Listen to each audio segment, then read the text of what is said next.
अब तक आपने देखा कि रितेश ने परोमिता को बताया कि स्लब लिव इन रिलेशनशिप में था।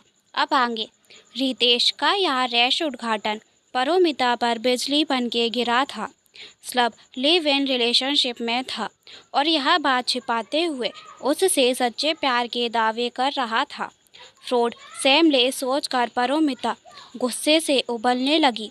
उसने रितेश को कॉन्फ्रेंस कॉल का हवाला देकर बाहर भेजा ही था कि अंजिके का फ़ोन आ गया। जिसका डर था वही हुआ।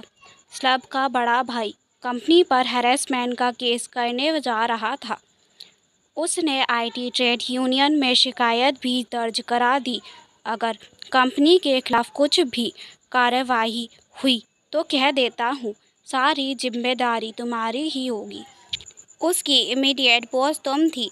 पहले से ही भरी बैठी परोमिता अंजिके पर फट पड़ी। आप मेरे साथ ऐसा कैसे कर सकते हैं सर? और याद रखिए, अगर मेरे और स्लब के बारे में आपने कुछ भी उल्टा सीधा कहा तो वह सब भी बाहर आएगा जो आपने मेरे साथ करने की कोशिश की थी। मेरे पास सारे प्रूफ हैं, इसीलिए मुझे मत धमकाइए। परोमिता के चढ़े स्वर सुनकर अंजिके शांत हुआ। देखो, एक दूसरे को ब्लेम करके कुछ नहीं होगा। हमें साथ मिलकर इस मुसीबत से निकलना होगा। अगर हमारे अगेंस्ट कुछ भी प्रूफ हो गया तो कंपनी हम दोनों को फायर कर देगी। एक बात और, स्लब के भाई को किसी भी तरह तुम दोनों के रिलेशन का पता नहीं चलना चाहिए, वरना फिर तुम्हें कोई नहीं बचा पाएगा। भले ही जो था आपसी सहमति से था, लेकिन वे इसे फिजिकल एब्यूज़ प्रूव कर एडवांटेज ले सकते हैं, कहकर अंजिके ने फ़ोन रख दिया। परोमिता सकते में थी कि कैसे एक पल में उसकी पूरी ज़िंदगी बदल गई थी। कल तक उसके पास सब कुछ था, अच्छा कैरियर, सक्सेस, स्लब जैसा पार्टनर। कहीं ना कहीं वह भी उसके प्यार पर यकीन करने लगी थी। कल रात ही आंखों में एक ख्वाब ने दस्तक दी थी कि अगर सच में स्लब उसे प्यार करने लगा है तो वह किसी तरह दोनों की यूएस रिलोकेशन करा देगी और दोनों साथ रहेंगे कपल बनकर। मगर कैसे एक ही पल में वह ख्वाब ताश के पत्तों की तरह बिखर गया। पर स्लब के साथ ऐसा क्या हुआ? वह तो बहुत हेल्थ कॉन्शियस था, पूरी तरह फिट था, जिम जाता था, मैराथन दौड़ता था। मेंटली भी इतना कमज़ोर नहीं था कि किसी मेंटल शॉक से कोमा में चला जाए। उसने भगवान से दुआ की कि वह जल्दी से कोमा से बाहर आए ताकि सब कुछ स्पष्ट हो जाए। आज ऑफिस से थोड़ा जल्दी निकल वह स्लब को देखने हॉस्पिटल पहुंची। विजिटर काउंटर पर नर्स ने उसका पेशेंट से रिलेशन पूछा तो उसने दोस्त बताया। तभी वह स्लब को विजिट करने एक और लड़की आई जिसने अपना नाम शैली और रिलेशन वाइफ बताया। सुनकर परोमिता को एक और झटका लगा। हे भगवान, ये भोला भाला सा दिखने वाला इंसान पूरा कैसे नोवा निकला। ऑफिस में मेरे साथ अफेयर, एक लिव इन पार्टनर आसना और अब ये वाइफ सैली, और भी ना जाने कितनी लड़कियां होंगी उसकी शिकार। पर्सनैलिटी तो कमाल की है बंदे की, बातें बनाने में भी उस्ताद है। तभी तो मैं भी फंस गई। परोमिता ने अपने कदम वहीं रोक लिए और शैली का दूर से एक फ़ोटो खींच लिया। तभी उसके फ़ोन पर एक मैसेज आया, मॉम जल्दी घर आओ, पापा आ गए हैं। परोमिता जल्दी कार में बैठ घर की ओर चल पड़ी। पूरा दिन किसी हादसे सा गुजरा था। वह जैसे भूल ही बैठी थी कि घर पर उसका 5 साल का बेटा आशु उसकी राह देख रहा होगा और उसके पापा भी आज उससे मिलने आने वाले हैं। परोमिता और उसके पति अभी चैटर्जी अब साथ नहीं रहते, उनका डाइवोर्स प्रोसेस चल रहा था।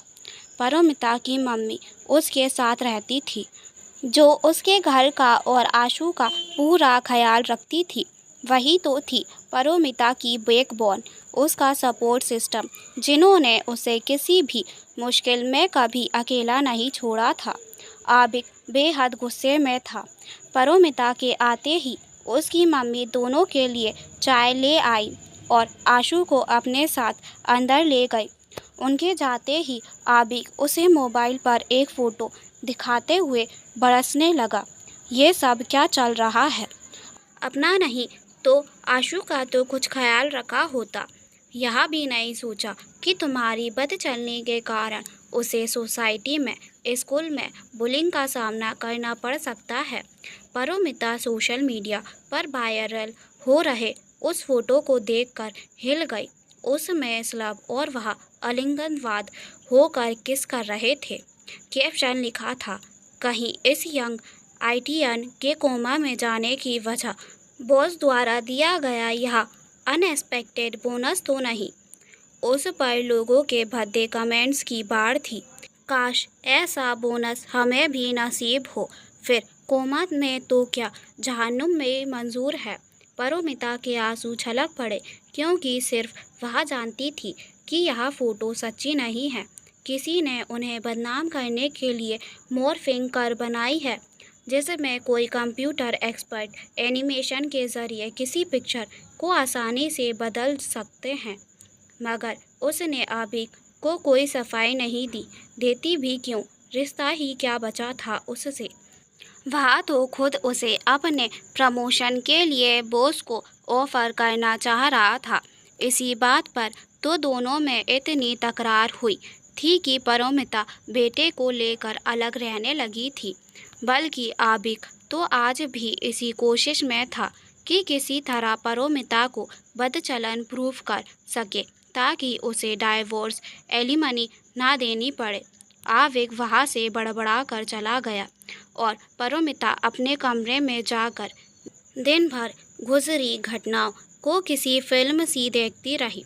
तभी कुछ याद कर उसने कंपनी नेटवर्क से रितेश का फ़ोन नंबर निकाला और उसे हॉस्पिटल में लिया गया शैली का फ़ोटो मैसेज कर दिया। क्या तुम इसे जानते हो? हाँ, यही तो है आशना, स्लब की लिव इन पार्टनर। रितेश का थोड़ी देर बाद जवाब आ गया। पारोमिता जितना इस पहेली को सुलझाना चाह रही थी, वह और उलझती जा रही थी। शैली ही आशना है या आशना ही शैली है? वे पति पत्नी है या लिव इन पार्टनर? सोचते सोचते पारोमिता की आँख लग गई। अगली सुबह भी कल रात के सवाल जस के तस सामने खड़े थे। फ़ोन देखा तो अंजिके का मैसेज पड़ा हुआ था। देखो यह सब क्या चल रहा है। उसने भी स्लब और उसकी एक और मॉर्फिंग की गई वायरल फ़ोटो भेजी हुई थी। पारोमिता बेहद परेशान हो उठी। अब तो वह श्योर थी कि कोई जानबूझकर उसे टारगेट कर रहा है। मगर कौन हो सकता है वह? कोई ऐसा इंसान जो कंप्यूटर एक्सपर्ट हो, स्लब से उसके रिश्ते का सच जानता हो और उसकी बदनामी से जिसका फ़ायदा हो। कौन हो सकता है वह? अंजिके, आबिक या फिर खुद स्लब? जानने के लिए वीडियो का नेक्स्ट पार्ट ज़रूर देखें और चैनल को सब्सक्राइब करना ना भूलें। नेक्स्ट पार्ट के लिए धन्यवाद।